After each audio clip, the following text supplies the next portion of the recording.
Malaman ko lang talaga na hindi ikaw ang magiging valedictorian sa batch ninyo, mananagot ka sa akin, ha? Ang laki-laki ng sakripisyo namin sa'yo. Hindi kami nagtatain ng pera para pag-aralin ka.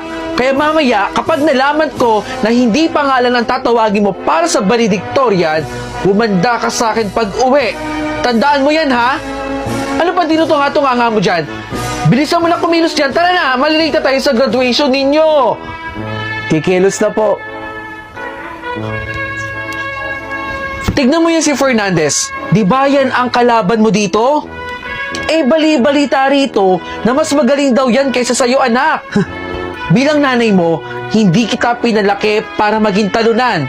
Gusto ko lumalaban ka. At gusto ko, ikaw lagi ang nasa itaas. Hindi ba? Kaya alam kong kayang-kaya mong talunin niya si Fernandez. Kaya, aasahan ko na ikaw ang valedictorian.